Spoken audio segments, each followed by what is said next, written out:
आज मैं आपसे एक ऐसे टॉपिक के बारे में बात करने जा रही हूँ जिसमें मुझे आपके बहुत सपोर्ट की जरूरत है। अगर आप कुछ नहीं कर पाएंगे तो प्लीज इस वीडियो को शेयर जरूर कर दीजिएगा आप सभी, क्योंकि इस टॉपिक में बहुत सारे अवेयरनेस की और उससे भी कहीं ज्यादा एम्पैथी की जरूरत है। मैं आपसे बात करने जा रही हूँ डिसेबल्ड कैडेट्स के बारे में। ये वो कैडेट होते हैं जो एनडीए, आईएमए और ओटीए जैसी मिलिट्री एकेडमीज में ट्रेनिंग के दौरान जिनको सीरियस इंजरीज हो जाती है और उनको बाहर निकाल दिया जाता है, मेडिकली बोर्ड आउट कर दिया जाता है बिना किसी मेडिकल कवर के, बिना किसी कॉम्पनसेशन के और बिना किसी तरह से रिहेबिलिटेट किए हुए। ये सारे बच्चे जो होते हैं मोस्टली मिडिल क्लास बैकग्राउंड से आते हैं और जब ऐसा हादसा उनके साथ होता है ना, तो सिर्फ उस कैडेट की, सिर्फ उस बच्चे की जिंदगी नहीं खराब होती है बल्कि उनका पूरा परिवार बिखर जाता है, उनके परिवार के सपने टूट जाते हैं। वो होनहार बच्चे होते हैं कि आप किसी माँ बाप के दिल का हाल समझ सकते हैं जिनका जवान लड़का या लड़की परमानेंटली व्हील चेयर बाउंड हो या अस्पताल के किसी बिस्तर पे पड़ा हो कोमा में।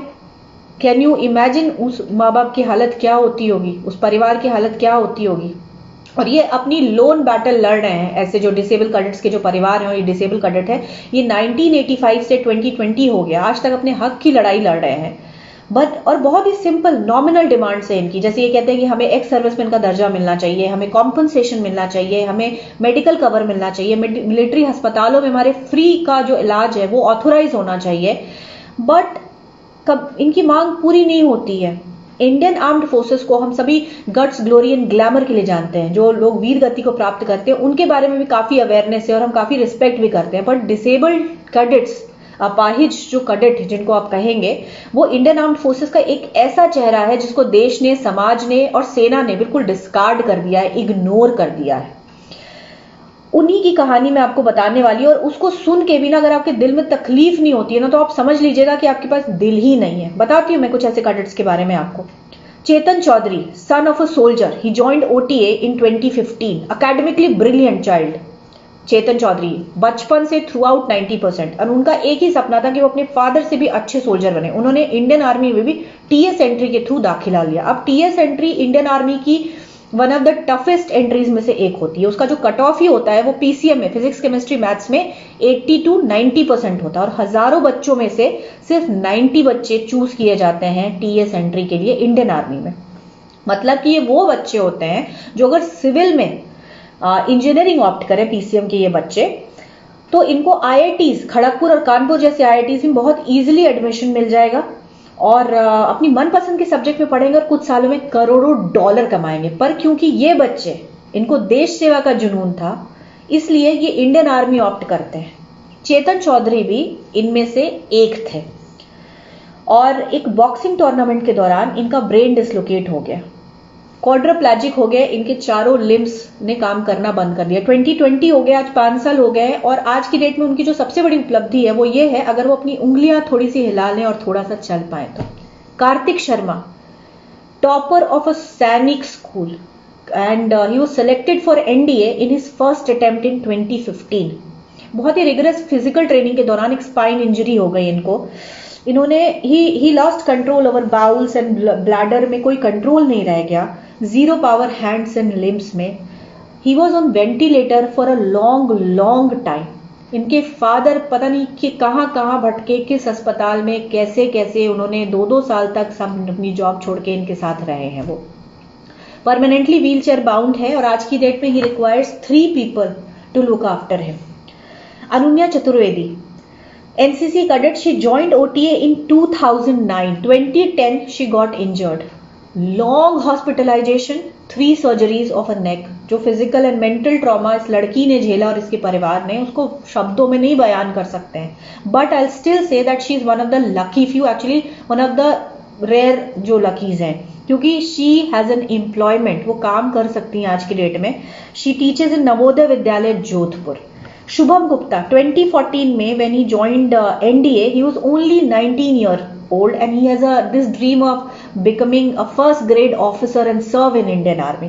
2 साल के बाद he had a spine injury. Swimming pool में एक ट्रेनिंग के दौरान उनका जो सर है वो फ्लोर से टकराया और उसकी स्पाइन को जर्क लग गया, क्वाड्रिप्लेजिक हो गए, परमानेंटली व्हीलचेयर बाउंड हो गए।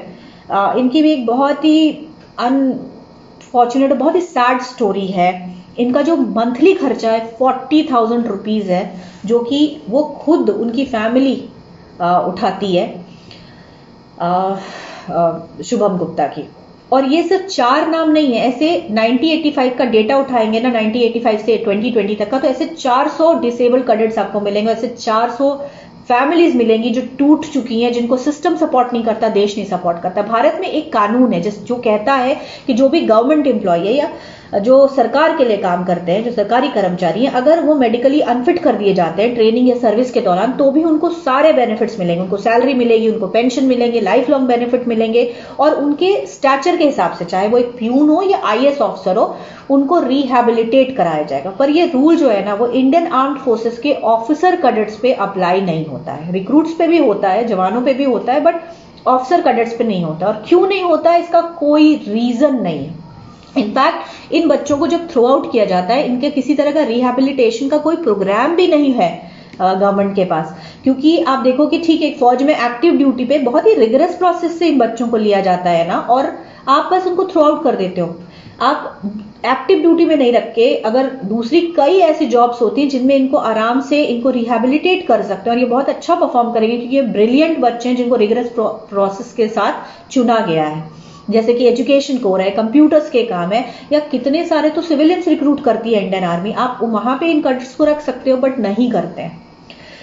और इसका कारण मेरी बात हुई इसी सिलसिले में अंकुर चतुर्वेदी नाम के एक शख्स से, जो मुझे लगता है कि इंडिया में एकमात्र ऐसे शख्स हैं जो डिसेबल कैडेट्स के लिए आवाज उठा रहे हैं। कोई एनजीओ नहीं है, कोई किसी दूसरे इंसान के बारे में तो मैंने नहीं सुना कि जो इन्होंने डिसेबल कैडेट्स के बारे में बातें करते हैं। इन्होंने कई डिसेबल कैडेट्स को सुसाइडल टेंडेंसी से बाहर निकाला है, कई फाइलें, पिटीशंस डाली हैं, आर्मी हेडक्वार्टर, डिफेंस मिनिस्ट्री के कई चक्कर लगाए हैं, क्योंकि खैर वो खुद भी एक डिसेबल कैडेट रहे हैं।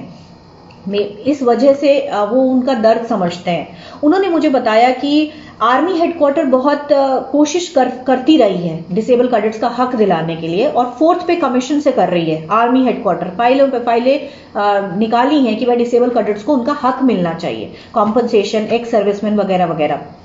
और डिफेंस मिनिस्ट्री भी सपोर्ट करती है। ये फाइलें पता है कहां रुकती हैं? ब्यूरोक्रेटिक चैनल पे। जो पे कमीशन है, कभी पे कमीशन पर अटक जाती है, कभी एक्स सर्विसमैन का वेलफेयर बोर्ड है वहां पे अटक जाती हैं, या अलग अलग लेवल पे जो ब्यूरोक्रेटिक लेवल है, जो इंडिया का एक ब्यूरोक्रेसी का एक सिस्टम है ना, वहां अटक जाती है। रीजंस पता है ये ब्यूरोक्रेटिक पीपल क्या देते हैं? ये कहते हैं कि इन कैडेट्स को इनका हक इसलिए नहीं दिया जा सकता है क्योंकि ये एक्टिव ड्यूटी पे नहीं थे। तो आप बताइए कि ट्रेनिंग के दौरान अगर एक कैडेट ड्यूटी पे नहीं होता तो क्या वो एडवेंचर स्पोर्ट पे होता है? क्या वो बॉक्सिंग या स्विमिंग कर रहा होता है एडवेंचर स्पोर्ट्स के लिए? आपके अंदर थोड़ी सी भी इंपैथी नहीं है। और ये मांग इसलिए भी नहीं पूरे हो पा रहे हैं क्योंकि इनका नंबर बहुत कम है, सिर्फ 400 नंबर है 85 से अभी तक। आप अगर डेटा उठाएंगे तो ये कोई प्रेशर नहीं बना पाते हैं। और इसमें देखिए कि अगर कुछ कॉम्पनसेशन इनको दिया भी जाएगा ना, तो रेवेन्यू को भी कोई फर्क नहीं पड़ेगा। बट क्योंकि इन जो डिसेबल कैडेट, ये अपाहिज जो कैडेट है, ना उनकी कोई यूनियन है, ना कोई ऑर्गेनाइजेशन है, ना कोई चैनल है, ये बेचारे बेडरूम से बाथरूम तक तो जा नहीं पाते, ये क्या करेंगे? तो क्या हमारा फर्ज नहीं बनता कि हम इनकी आवाज बने, हम इनके लिए आवाज उठाएं? प्लीज आप सभी #डिसेबल कैडेट यूज करिए और बोलिए कि डिसेबल कैडेट्स को एक्स सर्विसमैन का दर्जा मिलना चाहिए, कॉम्पनसेशन मिलना चाहिए। इस वीडियो को ज्यादा से ज्यादा शेयर कीजिए, अथॉरिटीज को टैग करिए। इन डिसेबल कैडेट्स के लिए आज आप लड़िए। जय हिंद।